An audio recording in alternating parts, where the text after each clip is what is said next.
Hello again. Long time no see. For those who are watching on YouTube, if you wouldn't mind doing a quick breathing exercise with me, you're going to take a deep breath in, deep breath out, and then a deep breath in, deep breath out, and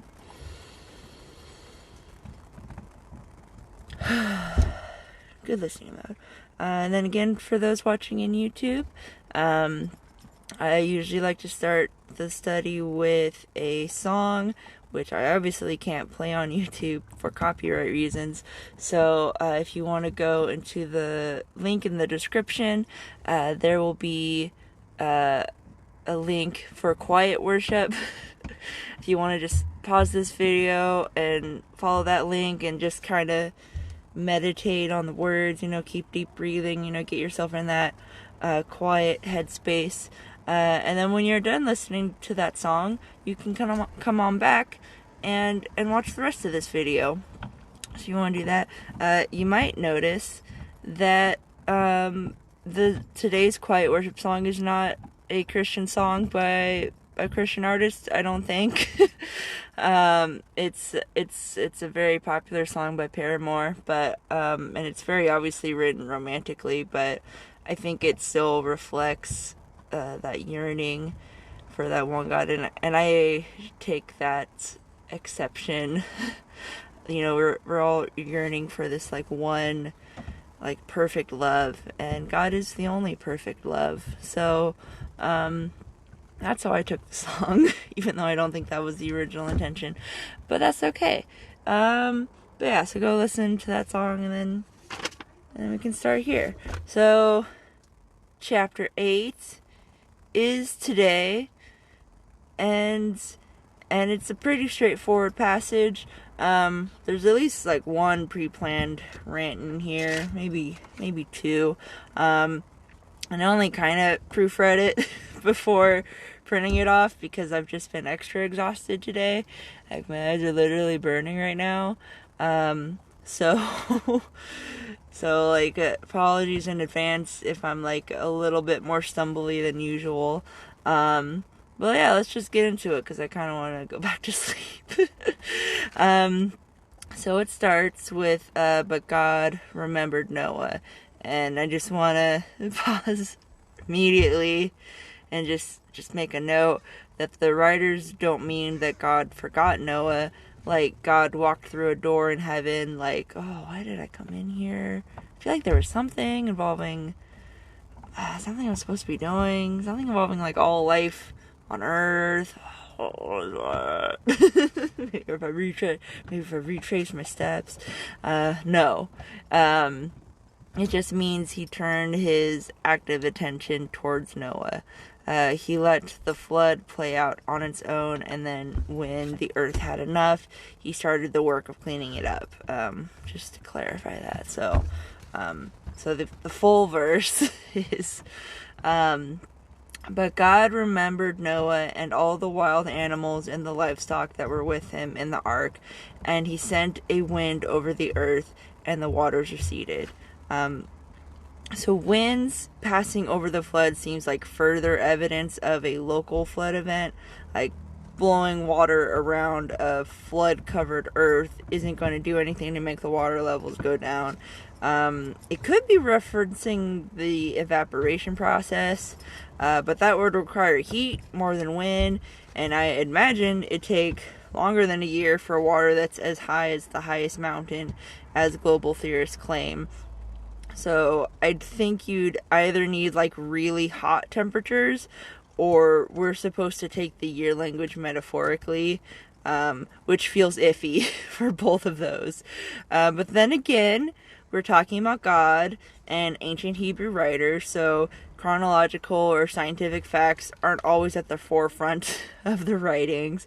So you could still make a case for either a global or local flood, as I said in my last video, but, my gut's telling me it was local. That feels more plausible. Moving on to the next verse. Now the springs of the deep and the floodgates of the heavens had been closed, and the rain had stopped falling from the sky. The water receded steadily from the earth, and at the end of the 150 days, the water had gone down. And on the 17th day of the 7th month, the ark came to rest on the mounts of Ararat. Ararat, yes, that sounds right. Or I don't know. So by the way, a mountain is a pretty terrible place to land a giant ship if you think about it. It's not really on solid ground, and the terrain is pretty rough going down, so leaving is going to be generally difficult.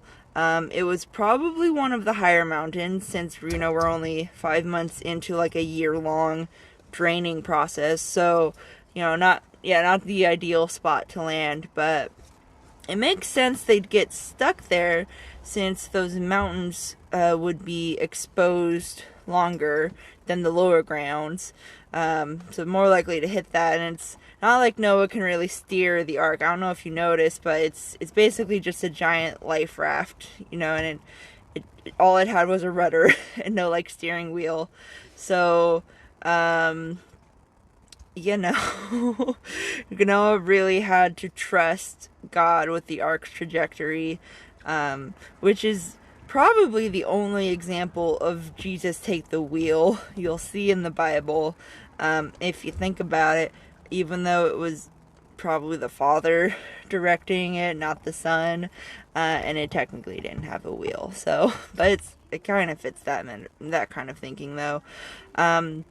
Anyways, even though it'd be difficult to get out, it wouldn't be impossible, and most likely God would prefer it in the mountains, since it'd be easier to preserve it as a monument to the time God saved the faithful and also a bunch of animals. Up high, away from the riffraff and the elements, that would be a pretty good spot to keep it preserved. However, it may be of interest to some to point out that the Ararat, I feel like I'm saying that wrong, but that's what it says. The Ararat noted here was a region, not a single mountain as known today. So the mountains of Ararat, so somewhere in what will become ancient Assyria and then Turkey probably. So it's also worth noting that it's been at least a few thousand years since the flood on a planet whose tectonic plates and other such natural phenomena are just constantly shifting the landscape. So while the ark was probably preserved for a good while, there's a good chance it's fallen back into the earth by now. Of course, there's many theories out there saying that this or that is the ark, or sorry, at least a piece of it is in this or that location. I don't think it's very worth it for me to do a deep dive on it now, at least, but I will be linking an article by Answers in Genesis that summarizes all the various theories pretty nicely, and it'll be in my sources area of the description, just for those wondering. But I do caution you guys not to get too deep down the rabbit hole on this one. The ark is not salvation. It is only a symbol of the real salvation. Finding the ark isn't going to prove God is real to the world.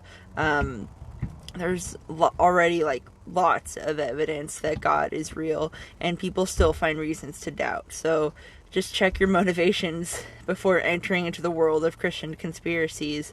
They're fun to read and think about, but they aren't the main course of this eternal feast. Jesus is. He who eats of his flesh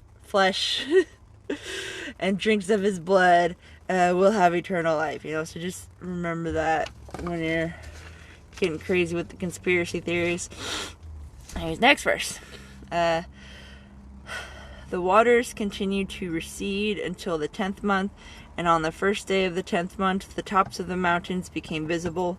After 40 days, Noah opened a window, and he made in the ark No, I didn't read that right. After 40 days, Noah opened a window he had made in the ark and sent out a raven. And it kept flying back and forth until the water had dried up from the earth.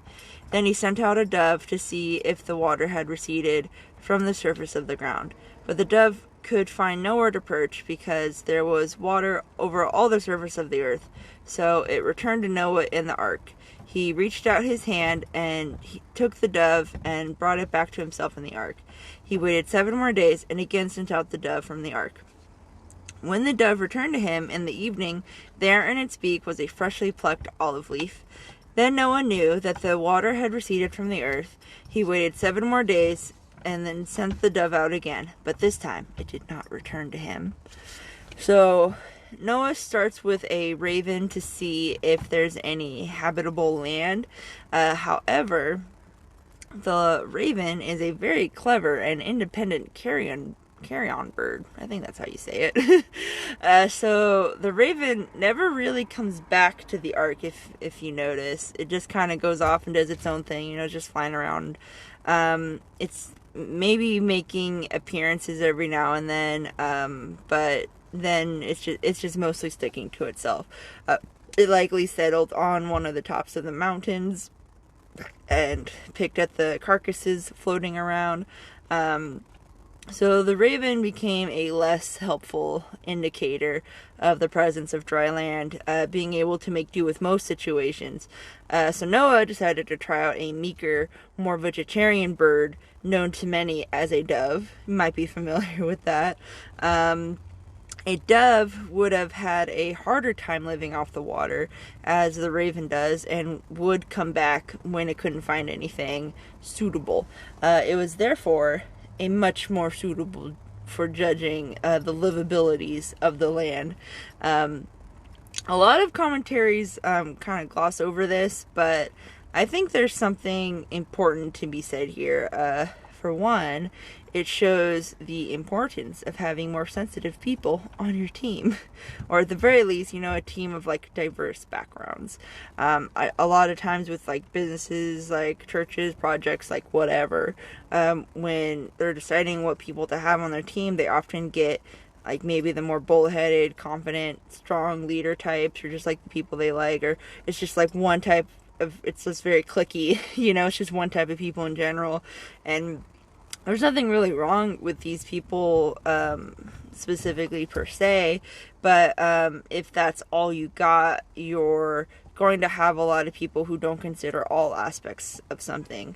You might even end up with a team of people who only care about one thing, often not the most important thing, or even an item, or it's not even an item on the agenda, they're making their own agenda, and they just ignore everything else. So mostly because their nature keeps them from understanding anything else. So with the raven, the raven saw a difficult landscape and set about figuring out how they specifically could live off it, because that's what ravens do. They're just they see a mess and they're let's figure this out, But Noah didn't want to know if a raven could live off the land or lack thereof.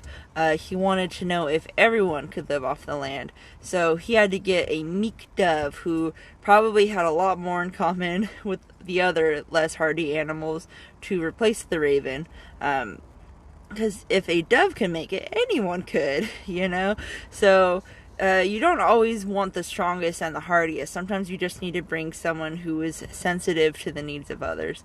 Nothing wrong with being strong and hardy, of course, but as the raven shows us, sometimes when you're focusing on proving yourself on something or just surviving, you miss the opportunity to help others.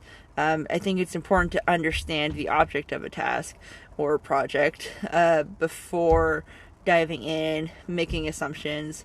I also think it's a lesson for leaders in knowing what a particular task requires and getting the right person for the job. Again, it's not always the toughest person, and you see that sentiment reflected throughout the Bible. The meek shall inherit the earth. So just something to chew on. Excuse me. By the first day, I'm on the next verse now. By the first day of the month of Noah's 601st year, the water had dried up from the earth. Noah then removed the covering from the ark and saw that the surface of the ground was dry. By the 27th day of the second month, the earth was completely dry. Probably it was a little muddy, but after another 2-ish months, it was completely solid. I'm not reading the verse anymore. I'm so tired. Let me try that again. Noah then removed the covering from the ark, saw that the surface of the ground was dry. By the 27th day of the second month, the earth was completely dry. So, probably it was just a little muddy, but after like another 2-ish month, it was completely solid. Just for those who think that was like kind of redundant or contradictory. So that's what that is. Then God said to Noah, "Come out of the ark, you and your wife, with your sons and their wives. Bring out every kind of living creature that is with you, the birds, the animals, and all the creatures that move along the ground, so they can multiply on the earth and be fruitful and increase in number." So notice how Noah was already checking with a dove to see if the land was livable, but he waited until God said it was okay to leave. Probably Noah just wanted to keep track of the water levels, so he had some idea of what the landscape was like. Probably helped him from going stir crazy, I'm sure. Having an idea of what's going on outside is definitely better than like not knowing at all, especially for in isolation for a year. I'm sure some of you can relate to that. Still, even when he had pretty good proof that they could leave the ark, he still waited until God gave the okay. This is an important lesson in never doing anything, especially big transitional things, without God's permission. Because even though things might look safe and promising, there are still a lot of dangerous unknowns out there, you might not even be aware of. So wait until the God who knows everything deems it safe. Seems that's just like the caution. That's just the safe thing to do. And you're only going to know when God gives the okay by communicating with him regularly. You're not going to know God's voice without practice. So just pro tip for you out there. Moving on to the next verse. So God came out together with his sons and his wife and his sons' wives, all the animals and all the creatures that move along the ground, and all the birds, everything that moves on the land, came out of the ark, one of a kind after another. Then Noah built an altar to the Lord, and taking some of all the clean animals and clean birds, he sacrificed burnt offerings on it. So, Noah's first act upon leaving the ark is giving thanks through sacrifice. That's pretty straightforward. Why that's good, I think. It's good to thank God when he saves you from destruction.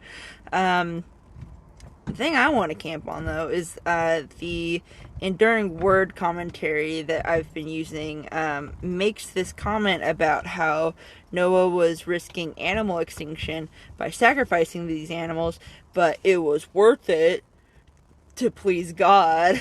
And I think that is very silly and dangerous at worst.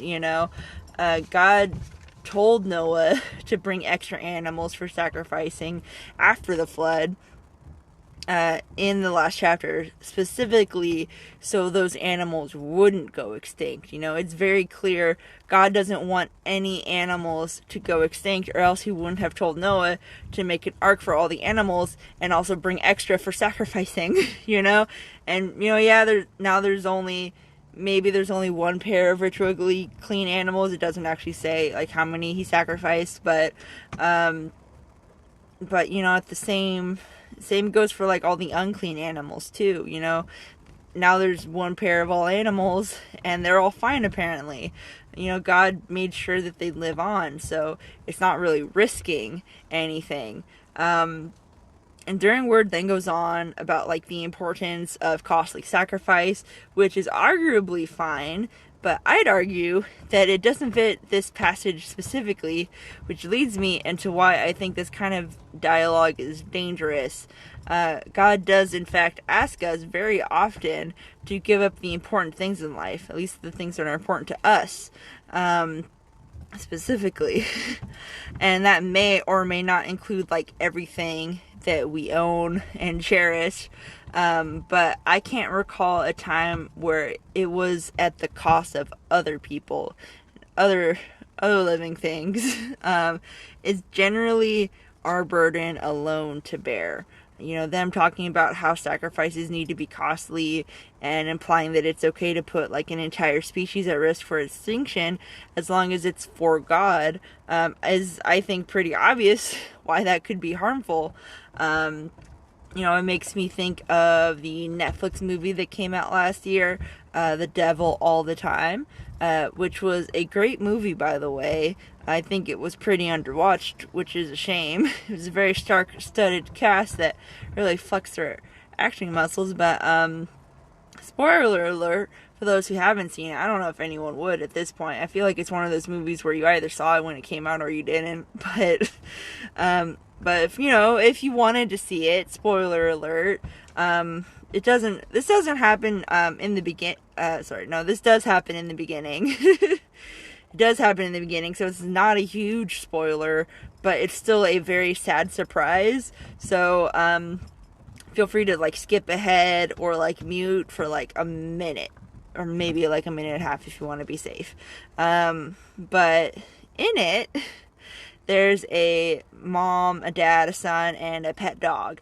And the mom gets cancer or something. I don't actually remember. I'm assuming it was cancer. And the dad, who is obsessed with his wife, thinks if he sacrifices the dog, God will cure his wife. But another spoiler alert, the mom dies anyways, and the dad kills himself as a result. So now the son, a little boy at the time, doesn't even have his dog to comfort him through all this grief. You know, he just lost his whole family for nothing, and it just destroys the son's faith for the most part, and it's very heartbreaking. It was very sad and frustrating for me as a person who understands basic theology.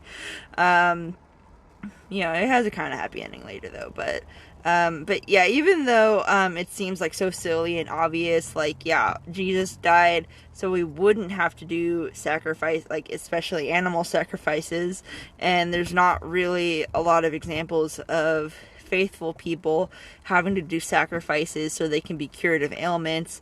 It's usually like unfaithful people after being corrected, or it could be like faithful people who are just trying to be ritually clean, but it's not like for something. It's just, you know, there's a disconnect there.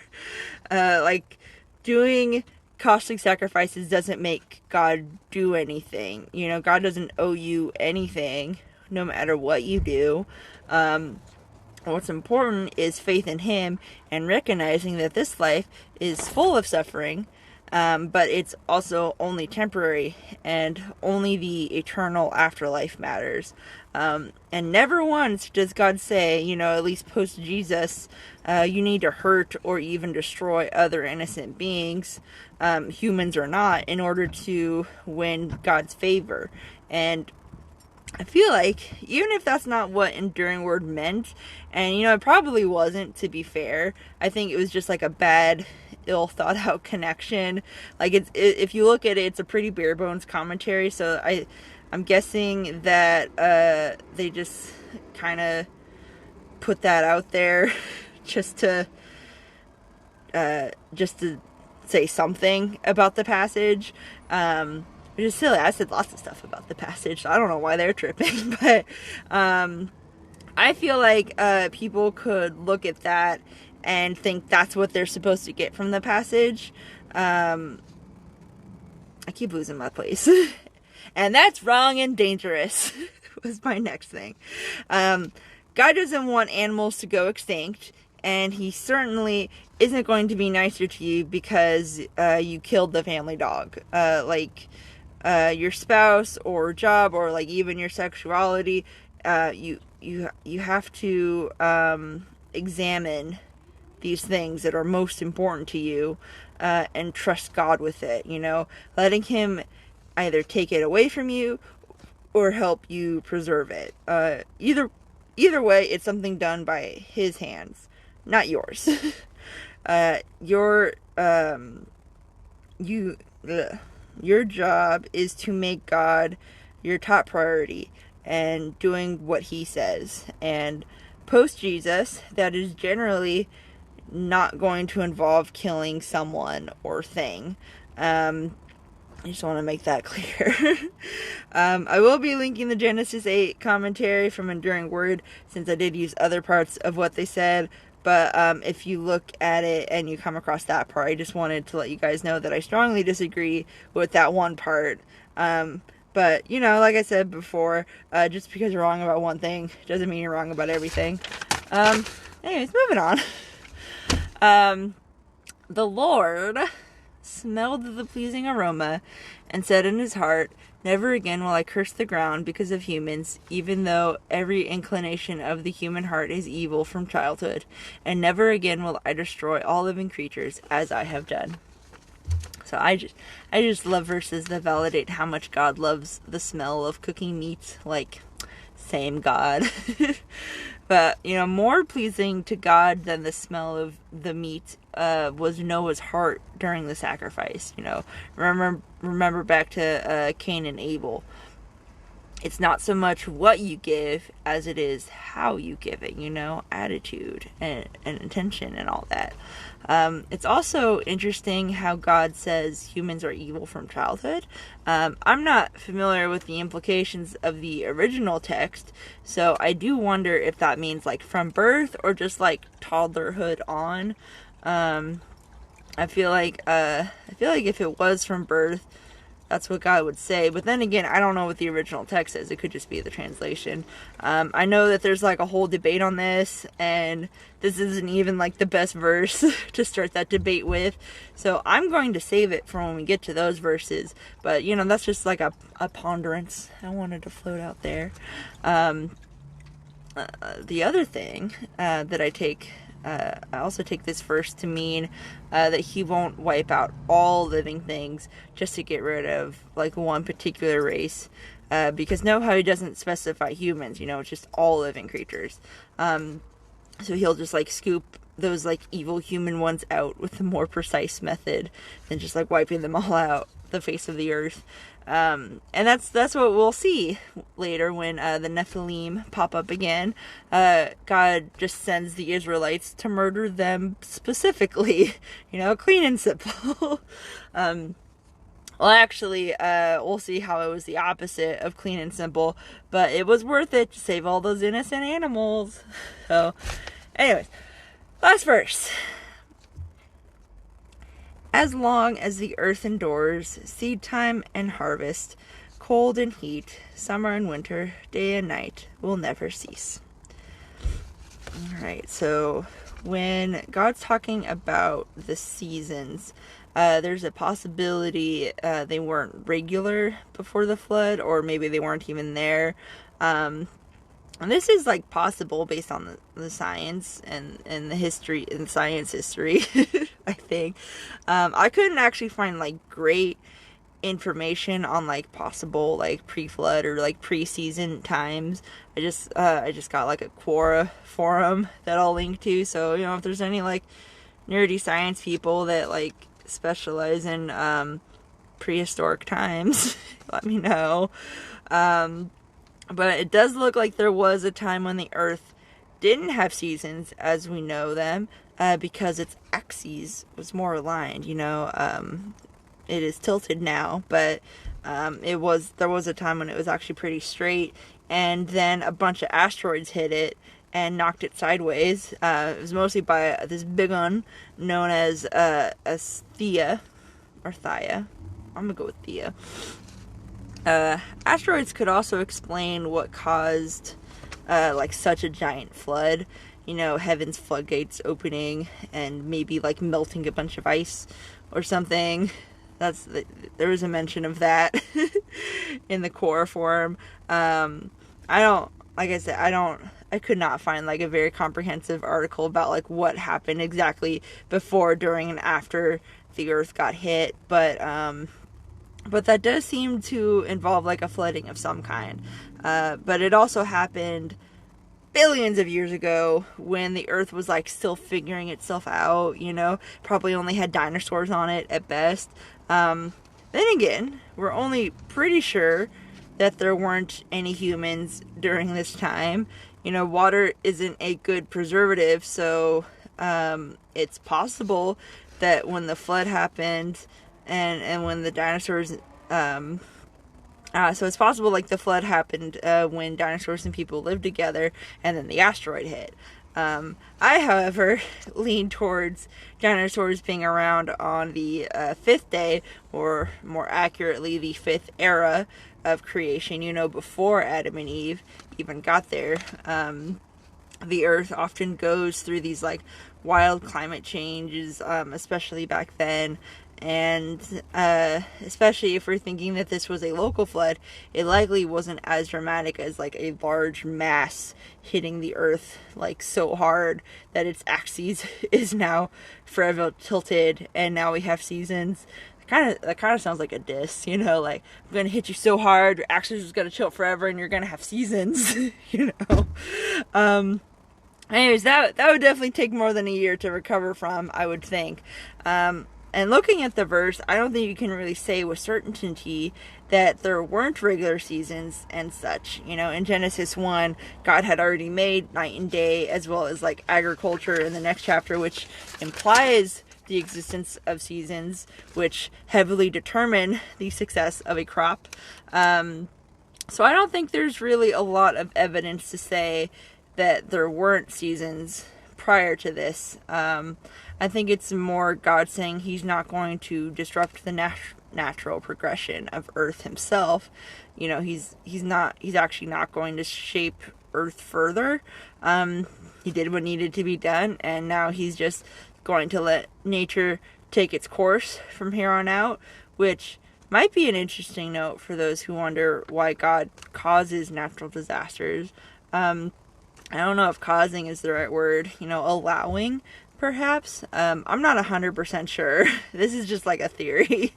This is a personal theory, but it's possible that the earth wasn't like a movable, shifting thing before. Maybe the flood caused the existence of tectonic plates and currents and weather patterns, and it's all just been an aftershock of the flood.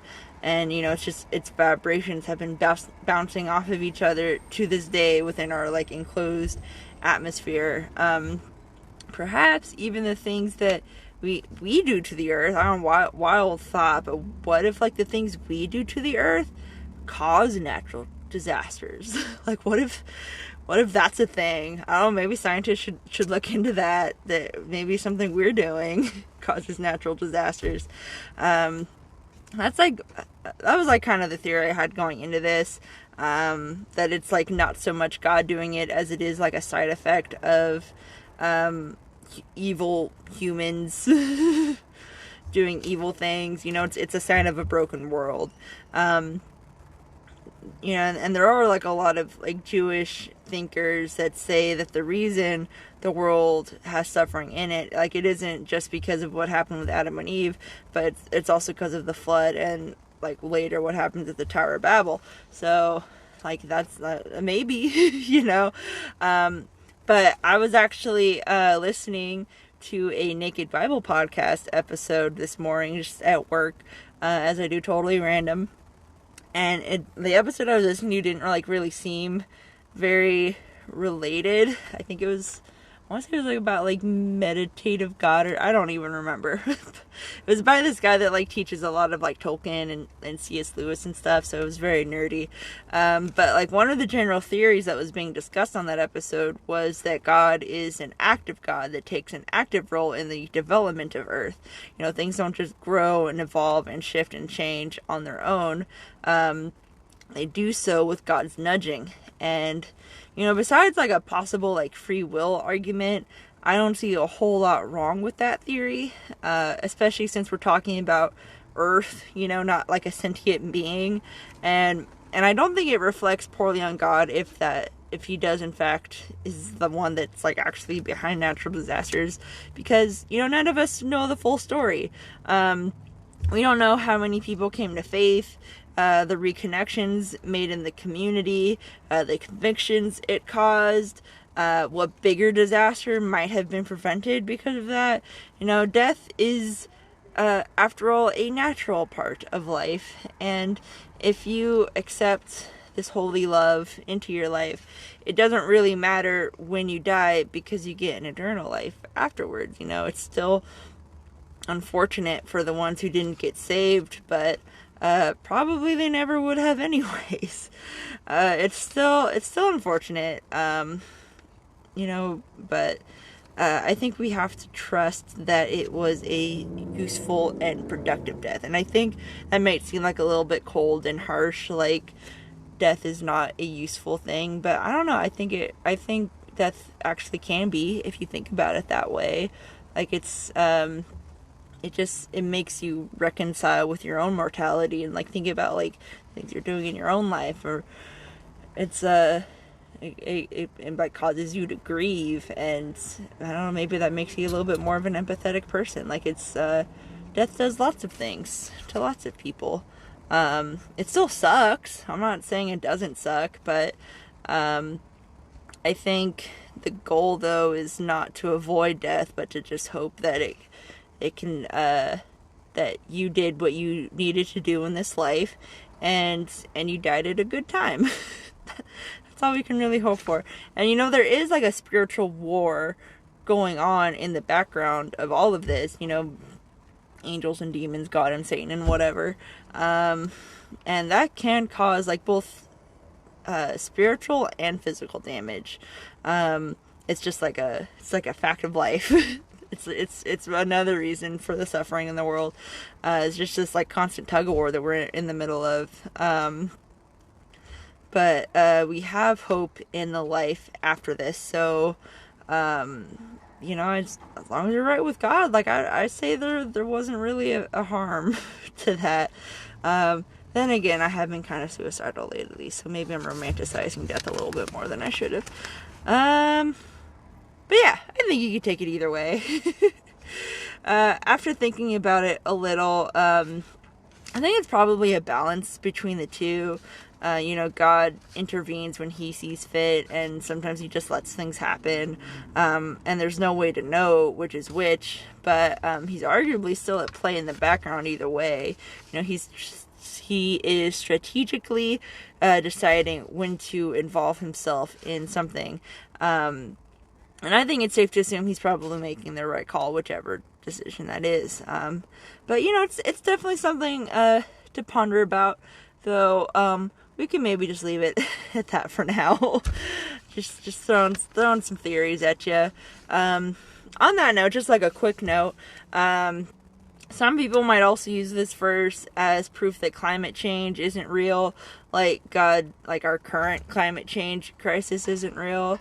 And, God did say he'd keep the seasons regular, so this is probably just normal, and he did say that, and I do believe that he's probably doing that to the best of his abilities. But this climate change that we're in right now, that's not God-made, is it? It's very famously man-made, isn't it? So just because God said he wouldn't do something doesn't mean humans can't do it either, just to be clear on that. So I wouldn't say that that's a good example of that. But yeah, so it concludes chapter 8 of Genesis. Thank you all for watching. I'm gonna be closing this out in prayer, but before I do, what am I doing? What do I usually do with this? Yeah, I usually write it out, but then I didn't, because I was like, I know enough, but I don't. I never do. So, if you have any, if you have any questions or comments about the passage, maybe questions in general. This isn't a large enough audience, so honestly, even questions in general would be fine. If you have any of those, feel free to type them out in the comments down below, and I will do my best to respond to you in a timely fashion. And also, if you have any prayer requests, either ones that are thankful about something God did in your life, or, the traditional I need help kind of a thing, also let me know in the comments, and I can pray for you in the next episode.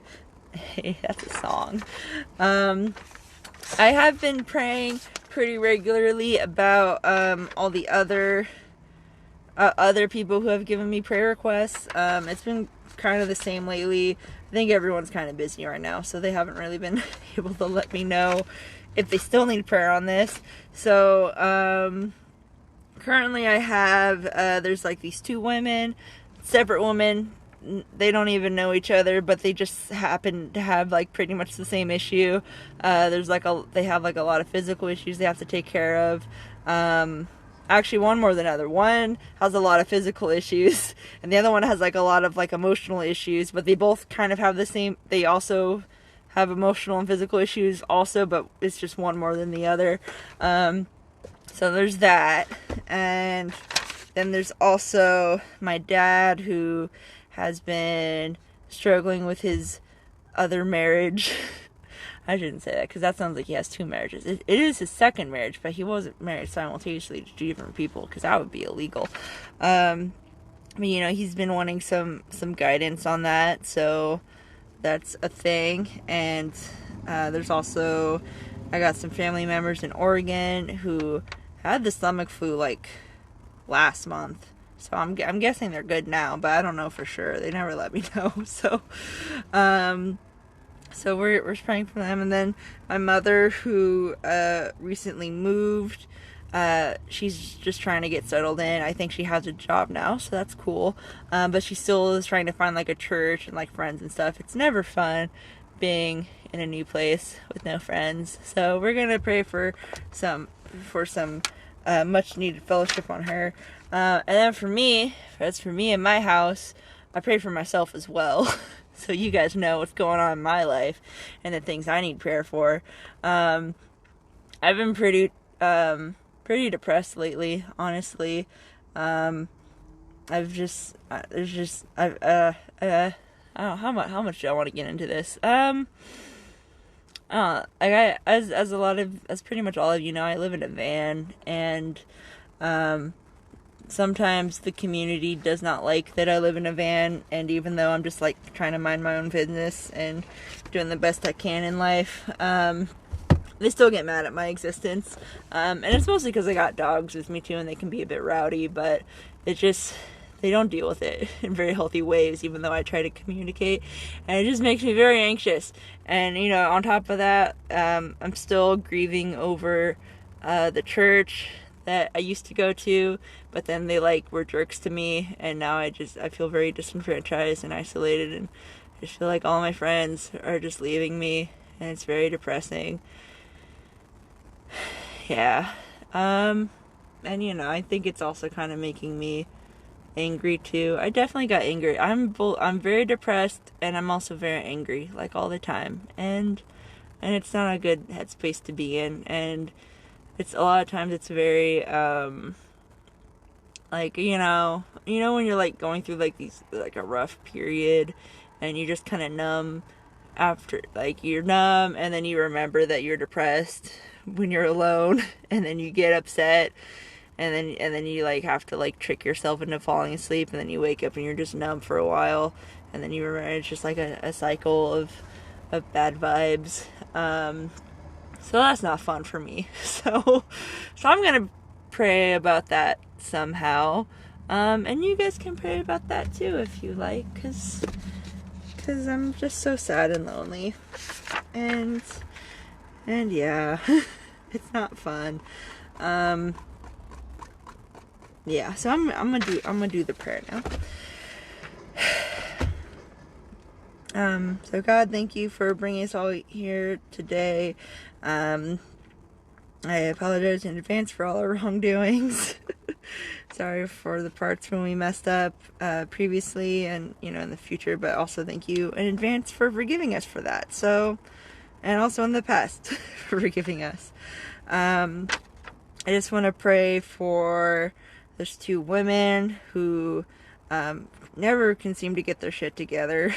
Help them to get their shit together and also not let their bodies beat them up so much. But if that's what you want for them, I guess, keep you to you.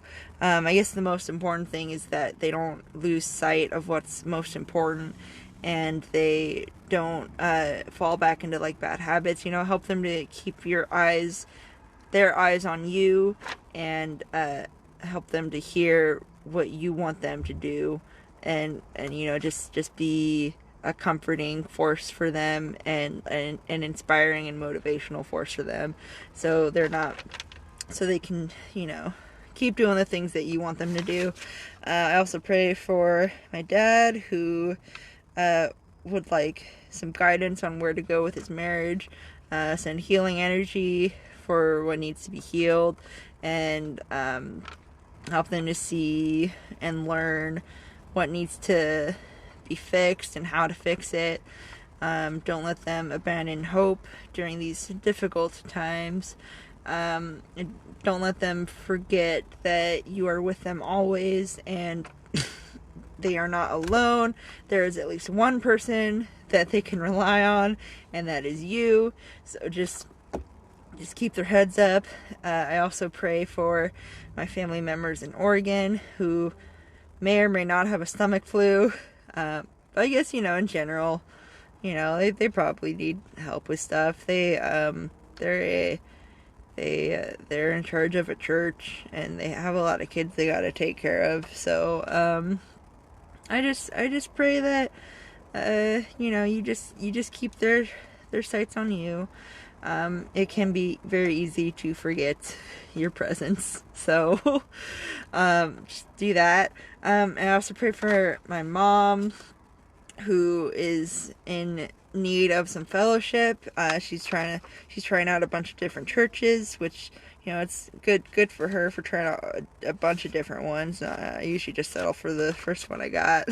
But I just, pray that, everyone needs fellowship, and I just pray that she finds that somewhere, and she doesn't feel lonely, because she's not alone. She's got not only her family on earth, but her family in heaven, and I just pray that you remind her that she has that. And I guess I pray that for myself as well. Help me to not be as depressed and upset at everything, and just keep my sights on you, I guess. And that is all. That is all I'm gonna pray for. Thank you, amen. So yeah, that's the show. For those watching on YouTube, there's a link for a loud worship song that's actually done by a Christian person, and it's an actual Christian song. It's a very popular Christian song, actually. I guess just to make up for the quiet worship song that was not that. For those watching on Facebook, there's like gonna be a separate video for the loud worship song, and I'm gonna be on that, and I will try to find the energy to dance along to it.